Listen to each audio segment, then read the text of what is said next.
สบายดีท่านผู้ชมเนาะสบายดีภาพบรรยากาศในยามเช้าพี่น้องเอ้ยสืบต่อภารกิจการสร้างโลกไก่เนาะพี่น้องเอ้ยนี่พอแสงทองพอแสงทองเพิ่นมาแนะนำในการที่ว่าสร้างเนาะเป็นสะพานบุญให้ทาง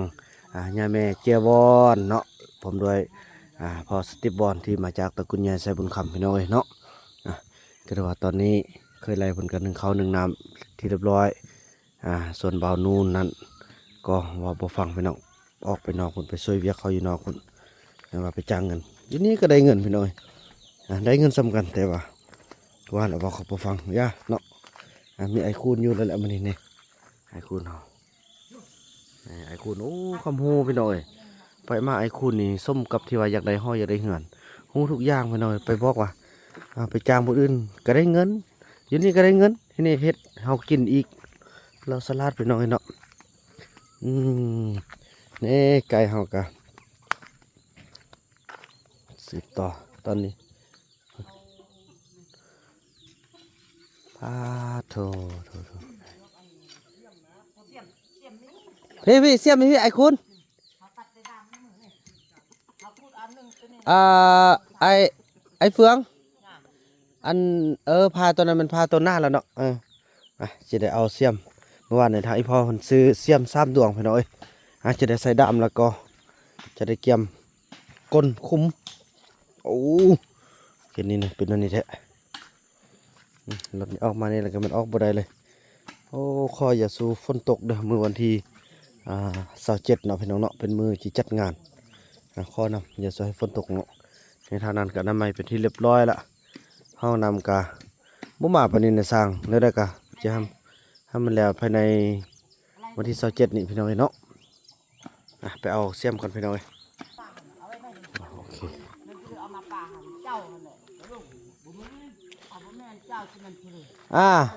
ฮับผิดชอบพูละดวงเลยเด้อเราหักษาไว้ดีๆเดี๋ยวบอเสียมันแต่อันเดียวเด้อไอเฟื่องอันนี้เฮาสิเอาเข้าไปป้าเดี๋ยวไปเฮ็ดเฮ็ดขุดมันเฮ็ดเฮือนอยู่ป้าอีพ่อเสื่องบ่อยู่น้ำเฮาเด้มองไปแต่ละคนเด้อไอ้คุณเคยไล่เอาอันเอาไว้ก่อนบ่ยังเคยไล่อันนึงเด้นี่อ๋อใส่อ๋อมีล่ะซื้อมาเต็มมื้อนั้นอันนึงเด้เพื่อแต่ตามนะเฮ็ดเอาเด้อเอาไว้หั่นเอาไปเอาไอ้คุณเอาไปดีๆเด้อของพักของมันเด้อเพราะอันนี้ลูกเมียนไว้เด้อเมียนไว้คันว่าบ่เมียนซะแล้วจึงนั้นเฟื่องนี่ไอ้เฟืองเราเอาไว้ดีๆเด้ออันนี้เท่าใดเนี่ยไปขุดนอ12เนาะ12โอเคอันนี้จะเอาไว้ไปเฮ็ดอันคลิปหากินอยู่ป่ามันเบาเด้เบาแล้วก็ก้นง่าย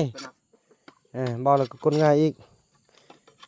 เคยไล่เอาตัวนั้นเด้ออันนี้พระก็เจ้ามาหาไม้วันนี้นะ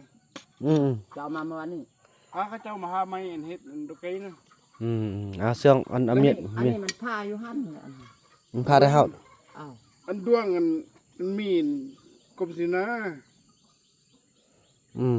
ช่วงพานี่อยู่หั่นน่ะพาเนี่ยพาแต่นี่อันนี้ก็เป็นพาที่เฮาเต้นี่น่ะพาเฮานี่พามันอยู่หั่นเข้าไปอยู่เก็บไว้ทุกดวงทุกอันต่อไปนี่เป็นสร้างอยู่เฮือนพาเฮือนมันบ่ให้มันโอ้ดวงนึงบ่แม่นทึกๆกว่าสิได้เงินมาซื้อพานี่เนี่ยเชื่อเฮาซอกนะพาก้มพานี่ก็พาตัวโย่เด้งดวงนะแม่อยู่อันไหนมันนำมาเนี่ยคือเห็นอยู่อยู่เขตนั้นมื้อนั้นเห็นพุทธฟันไม้นะ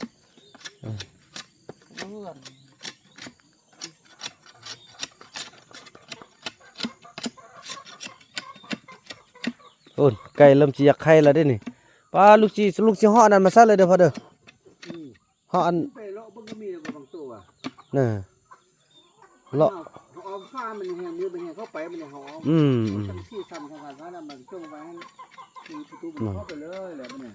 แม่ห้องเลยเด้พี่น้องเอ้ยโอ้ข้างนั้นสิว่าเรื่องอันข้างแล้วว่าเรื่องหัวอาหารเด้บัดนี่เนาะมันวาซาลี่นี่นะอดเอาตึมแต่เป็ดเก่านี่ก็ได้มาเกลือแล้วพ่อเนาะนี่พี่น้องมันขึ้นเลาะแล้วเด้พุ่นเนาะโอ้จะไปซอกนั้นมาใส่แท้ละบัดนี่อยู่พี่หัวหันน่ะเด้เขาดาวหัวหันไก่อยู่พี่ จะหัวหันหมู่เลยเนี่ย หัวอันหมู่บ่พ่อพาซื้อ3เส้นปลาย ซ่องก็ซ่องหันตึกก็30ปลาย3เส้นปลาย 3เส้นปลาย อยู่พุ่นก็3แสนอยู่บ้านสัญญา โอ้คักเนาะเสียบนี่เนาะ เอารุ่นถึงเอารุ่นทึบ ปีหน้านี่มีสลีเกลือแล้วบ่ยากแล้วมานี่เนาะผสมหน่อยนึงเนาะ หัวหันเนี่ยไก่น้อยหัวไก่น้อยหันมีมาว่านเฮาไก่น้อยสับกินลิ้น ไก่ขี้เหยานี่มันขี้คานสับดอกมันก็กินแต่อันนั้นผู้นี่มันสลีซะเลยแล้วก็แล้วอันรุ่นน้อยนี้มันสับมันใจกินหัวหันน้อยมันไก่น้อย นี่เฮาเบิ่งบ่ต่ำน่ะ3ตรงอย่า ข้างข้างในอาหารที่บ่พอมันซอกกินบ่พอมันก็ไป นั่นแหละ เบิ่งเอามานี่มาฮอดต่อนี่เนาะไปเจิดไปหั่นเนาะ โดย เจิดพุ่นเนาะ เจอไปใส่เลยเนาะ ตรงหม้อนะของน้ำลายบ่ตรงนี้ บ่เกี่ยวบ่เป็นนั่นหรอกแต่มันอยู่ทางนอกอยู่ทางในพี่เพราะว่าเฮาก็บ่ได้ไปหยังเลยเฮ็ดนั่นเนาะอาจจะความสะดวกว่าเฮาสิไม้เลยไปเพาะไม้แล้วพอลูกสิกดเลยไม้เอาห้างเท่าใดอันนี้นะคุ้มนี่นะ เข้ามาเว้าเรื่องผู้มุขครัวก่อน อ๋อ เฮาเรื่องผู้มุขครัว ตอนเช้านี่สิปลูกอันน่ะ บ่ บ่ ให ให ม่ ม่ เกี่ยวมาขุดหลักแล้วก็เฮ็ดบ่อนผู้มุขครัวไว้นะมีตะคุ่มมาพาหลักนี่ โดย ตามคุ้มมันก็แทงไว้ก็เฮ็ดเสือเข้ามันก็มัดพร้อมสิเสือกฝังไว้ก่อน บ่โทรหาจุนั้นเอามาให้เลย มึงเอายกไปสิพวกมึงอยู่ห้องกินเลยดิ เอาอยู่เฮือนนางข้ามก็มีก็เด้อก็ เป็นนางข้ามเนี่ยเสือกฝังบ่ฝัง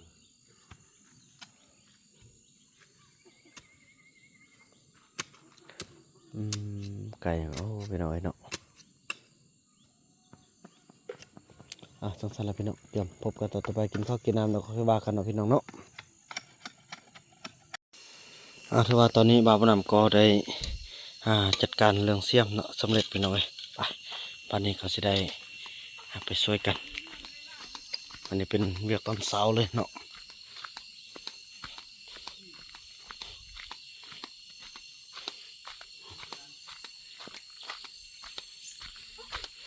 พอเสียงเขาจัดการแล้ว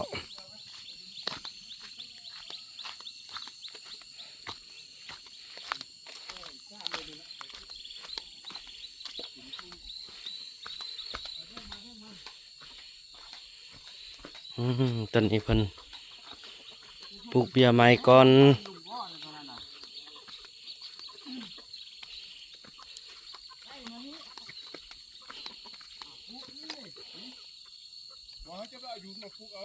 ไปแบกคนมาคูดแบกมาลุ้น เงินไอ้ติ้ง ว้าวอ่ะตัวนี้นี่ปลูกเสื้อตัวนั้นลูกไก่เอามาเงาะ มะเงาะนี่ งอนี่ปลูกตรงนั้น นี่ สิเมียงว่ามึงปลูกหลายปลูกบ่ได้ว้าวอันนี้บอกว่านั่นเฮ็ด อันนี้ปลูกแล้วเนาะพ่อเนาะนี่เนาะ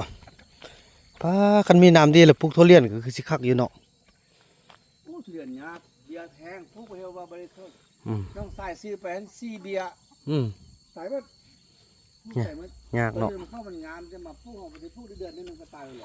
ป้าเท่านี้หนอยาวแล้วโอ้ซ่องหนอนะพ่อเนาะโอ้คันมาเขาบ่ซับบ่เอาตลอดให้ก็คักว่ายังไงเนาะเป็นภูมิเป็นงามละบัดนี้นะกว่าสิฟื้นตัวขึ้นมาได้มันก็ได้แต่ละบอนนอเริ่มปงแล้วซะบ่เฮาปลูกใส่ต้นใด ตัวนี้ว่าเขาจะเฮ็ดจิจุกน่องไปนี่นะตัวเนี้ยจะเฮ็ดตัวแอลไปนี่เนี่ยเนาะตัวนี้เป็นปลูกอะไรตัวเนี้ยตั้งเจ้าเฮ็ดขุดแล้วจุกขึ้นมาเอามาปลูกเอาเถอะหน้า อ๋อ ยังบ่ให้ถ้าเราไทยไปจำแสดงก่อนนั่นน่ะ มันคุ้งแล้วเพราะอาหารมันเป็นผักแล้ว เนี่ย เพราะถ้ามันซื้อผักนี่รักมันตัวนั้นนี่รักขาวๆนี่ มันเป็นพักเพิ่นแล้วนะ เป็นผักหั่นแล้ว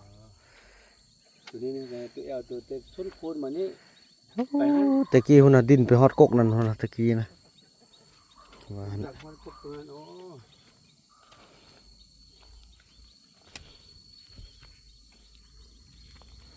โอ้ มันได้กินกันบัดนี้ หรือไม่ที่เขาเฮ็ดคอกงอม อืม ซอยเฮ็ดคอกเฮ็ด คือว่าปลูกมักทั่วแถวบ่แม่นท่านน่ะพ่อเนาะ ที่ครัวพุ่นโอ้ที่ครัวพุ่นคุณครูผมเตรียมไว้ น่ะ ไก่เข้าไปหมดคือปลูกแล้วไก่บ่เข้าหมดบ่เข้ามันหมด เนาะ แท้นอนไปสับกินหมดเคี่ยกินหมดแหละ น่ะเธอไอ้คุณชื่อไว้เด้อต้นใดของไอ้คุณเด้อมันเป็นมากแล้วนี่ต้นเฮาสิเด้อไอ้คุณนี่เขาเจอเลยโอ้คักเลยพ่อ มักซิดาเสือตัวนี้มักซิดาเสือถ้ามันอยู่ไกลเลยนี่นี่นี่ก็แม่งซิดาออกดึงออกพูดเลยเอาอันนี้ออกไป เบิ่งต้นมะม่วงลูกสิปลูกเด้อพ่อเด้ออันนี้มันต้นอะโวคาโดบ่ บัวมักไฟ อ๋ออันนี้มักไฟมันเนาะ ไฟว่าน ป้าเบิ่งสิปลูกมันได้ตึมได้บ่ฮะปลูกเป็นทรงแถวบ่แถวนี้ได้บ่ ได้สิเป็นบัวต้องเซอร์นี่นายเนี่ย อืม ก็ได้ หรือว่าต่อไปเฮาเอาไว้เป็นเทือดอันทำการผลิตเฮาบ่ใส่ก็ได้ นั่นแหละว่า แม่นน่ะเป็นเทือด ถ้าปลูกแบบแดนนี่เฮาแต่มันสีแดงนะครับ อืม มี ปลูก มากขึ้น ปลูกเรียบสีแดดนี่แหละเนาะหรือว่าอันนี้ไปตึมบัดหนึงพอพอกองใส่ไก่เฮาขึ้นมาถึงพี่เด้สมมุติต้นนา เอาไปนี้มันก็ได้จะไปเห็น พาเบิ่งสันกะยาแหละเพราะแม่นแหละเฮามาที่เนาะมันสิยากเนาะบัดเฮาจกเนาะยากและยัน หันตัวนึงเนี่ยมันสุดเนี่ยซื้อโคนมาเนี่ยมันซื้อตัวนี้ไปนี่ตัวนึงเราสุดคุณตัวนึงให้ซ้ำแถวเลยเนี่ยมันซื้อดีๆมันซื้อดีๆจำมาเติม ยังบ่เตะมาให้ตึม มาเติม มาตึมนี่ๆๆจะได้เลยนี่ เบิ้ง เบิ่งยังบ่ปานใดเถอะบ่ นั่นมาพี่เติมบ่ยังพี่เติมมันได้หันแถวนึงนะ เออ เข้ามาในนี้เติมนี่ เออ เดี๋ยวไปหันแถวนึงบ่เนี่ยไปหันต้นนึง โอ้มีสาวไทยจองแล้วเด้ไอ้เฟืองนี่ พวงนี่เด้อ เพิ่นว่าจองเด้อซั่นเพิ่นว่า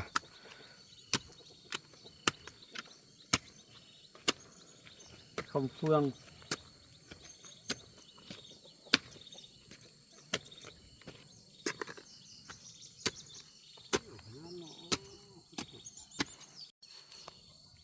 ตอนนี้เขาก็เนาะพากันปลูกกันพี่น้อยส่วนบ่าวประดำก็จะได้มาปลูกอยู่ที่นี่พี่น้อยเนาะอืม เป็นโนนถูกกุ้งกี่ใดอ่ะ ต้องมันลุกเนาะ ถ้ามือเนี่ยมือเสื้อเสื้อมือเฉพาะเดี๋ยวผมขีดเห็ดของเบิ้งเฟืองมันจะดีงานนี่เห็ดเฟืองเห็ดอยู่ที่ห้องที่ใดเดี๋ยวนี้บอกอันนี้ก็มาอันนี้ก็มาแซ่น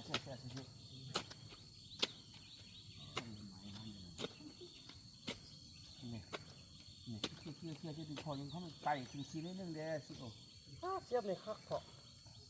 เขาดีขนาดเด้อ อันนี้มันเป็นบวมน้ำไร่เท่านี้โอ้ยนี่เป็นที่เดียวนี่คือไอ้ครับมันน้ำกระซึมลงข้างล่างมันเนี่ยถ้ามีซื้อกันเด้อจับไปคุณได้ซื้อไปคุณหมดแล้วป่ะเดี๋ยวไหมอ่ะ นางนำประคุณมาเนี่ย เ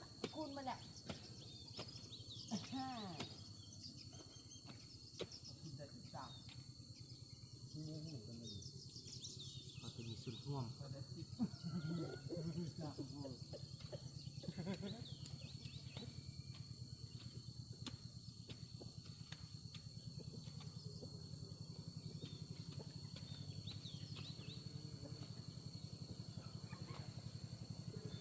นี่สู้ๆมันเป็นมาก ไอ้คุณแต่ลายแต่10ต้นไอ้คุณเก่ง จัดไรมึงก่อนเฮ้ยทีเดียวหมดละ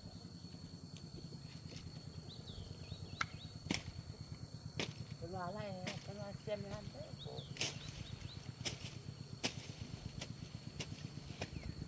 เขาไม่ได้เอามาจากคนบอกคนงานนะ สร้างบุกเก่าในที่มันเอาพวกเราเข้ามานะบอกคักมันมูฮูจังเดียวยังพวกเราเท่านั้นน่ะต่อพุ่นต้องอยู่ห้าวนำกันไหม อีพ่อบ่บอกลูก ลายมันหนักเนาะเสียงานไปตรง ที่ได้มาล่ะ มันจุน นั่งอยู่บ่เฮ็ดเวียกจะบ่ได้แล้วเท่าไรแล้ว เนาะเท่าเราเอามาจ้างเอาเงินน่ะเนาะอ่ะยังต้นนี้พออันนี้ปลูกใส่นี่พอ อู้หน้าคุณ ใส่ คุณขุดแล้วช่วงขุดแล้วได้ไหม ไปเอาไปปลูกเลย มองมันง่วมมันเป็นมากแดมตามมันโอ้ย ไอ้คุณนี่เขาเจอดีเด้เนาะไอ้คุณนี่เนาะ นี่ไปปุ๊บเอาปุ๊บวะ พี่น้องเอ้ยคนในสุดพุ่นแล้วนะพ่อเนาะ สุดละ อ่า มันมีเจ้าที่ให้จู่นั่นเฮ็ดคอกมันเนี่ยสี่เหลี่ยมเอาไม้ตอกเปิดเป็นคอมาแล้วที่วางท่อนำจำพี่ตัวนี้เส้นน้ำหยดลงเบิ่ง อืม หมดแล้วแล้วมันก็ไปเปิดพุ่นให้มันหยดลงแป๊บพุ่นน้ำหยดของนั้นลูกท่านก็ซื้อมา300 เม็ดบ่ต้องยาน อืม ถ้ามันเกิดชุมนี้ได้แน่นอนเลย เนาะ ประมาณนั้นสอบที่พุ่นที่จะมาปลูกเอาให้มันขึ้นดีๆแล้วเอามาซะ ปีนี้ก็สิแค่นได้มีไอ้เฟือง มีเคยไล่มีไอ้คูนเป็นหลักเป็นต่อปีนี้ปีกายเขาว่าผู้เดียวงมโอ้ยตายว่ะอันนี้มันจุดในสร้างนะพ่อ โอ้ได้ซักก็จะมันล่ะ โอ้มาเฮ็ดเฮือนเฮ็ดนั่นล่ะเนาะ เพื่อมันติดบ้านที่นั่น เฮ็ดก็บ่ได้เด้เร่งมือแล้วเมื่อวานได้โทรประสานเมืองโอ้เละไวๆได้ว่ะวันที่27สิมาฮอดบ่ทันแล้วห้องน้ำในใต้ได้ว่ะ เนาะแล้วกินยาเข้าห้องน้ำเหี่ยวไม่ได้ไปเหี่ยวได้เบียร์ แม่นน่ะ จุเห็นลูกไก่ยังไงเลยจุเห็นลูกไก่ กินเบียร์ฟรีใช่ไหมบุญน้ำสีเหลืองกินเบียร์ฟรีนี่มันอยู่ทางย่อโอ้กินติ๊ก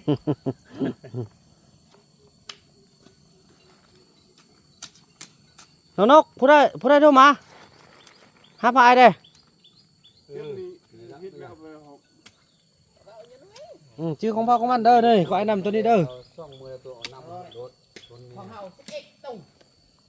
11เนี่ยก็ ของเฮา ต้น 11ต้น ต้นที่พุ่มพุ่งมาแต่พุ่งมาเนี่ย อีพ่อบ่บอกลูกแต่เมื่อวานนี่เด้แคทแลนด์มาอีกล่ะ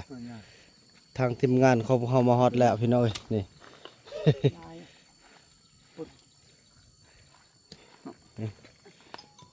ผู้ใดฮัลโหลสบายดี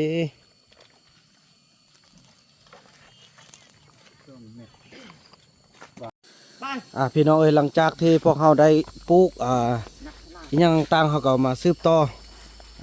นี่พี่น้องเอ้ยโอ้คักเนาะบัดนี้พ่อประตูเฮาอยู่ไสพ่อประตูเฮาอยู่ไส ถ้าประตูให้ไปเสร็จแล้วเข้าไปเลย โอ้ เขาออกง่ายๆเลยบ่ถ้าอัดพอยั่งเลย เขาก็ตีกันก็บินออกมาง่ายๆมันอยู่นั้นทรมานมัน แม่นเอาแปลว่าเฮ็ดมัน ปะสิไปเลยเราก็เข้าห้องมัน คักอยู่เนาะ ดิวมา2 อัน โดยมื้อนี้ก็ถือว่าในสร้างเฮาก็มาติดกะโลแล้วพี่น้องเอ้ยโอ้ทันแท้นะวันที่27เนาะคือยานบ่ทันอยู่ เอาพ่อ พี่น้อง